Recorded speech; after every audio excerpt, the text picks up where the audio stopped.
Dump yard వల్ల ప్రజలకు ఎలాంటి హాని కలగదని GHMC commissioner Raghuprasad, executive engineer Srinivas రెడ్డిలు తెలిపారు. అన్ని అనుమతులతోనే డంప్ యార్డు నిర్మిస్తున్నామని వారు స్పష్టం చేశారు.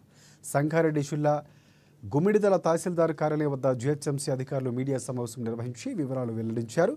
పారానగర్లో ఇక నూతనంగా నిర్మిస్తున్న డంప్ యార్డుపై ప్రజలకు ఎలాంటి హాని ఉండదని, డంప్ యార్డు కొరకు 2008, 2009లో జవహర్ నగర్, లగ్డారం, పారానగర్లో 3 గ్రామాల్లో స్థలాన్ని గుర్తించామని చెప్పారు.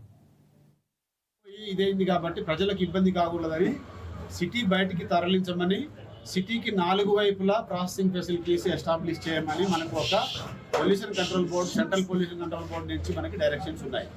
సో అందుకు అనుగుణంగానే 2008-9 సంవత్సరంలో మనము గ్లోబల్ టెండర్స్ పిలిచి ఈ ప్రాజెక్టుకి మేము అప్పటికి రెడీగా ఉన్నది జవహర్ నగర్లో 339 ఎకరాలు.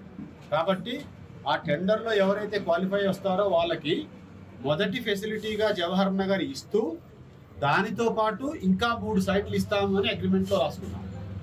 ఆ ఇంకా 2 సైట్లు అన్న దాంట్లో ప్యారానగరు, తర్వాత లక్డారము 2 పేర్లు అందులో ప్రస్తావించబడ్డాయి. అంటే 2009 అగ్రిమెంట్లోనే జవహర్ నగరు, ప్యారానగరు, లక్డారము 3 సైట్ల పేర్లు ప్రస్తావించబడ్డాయి.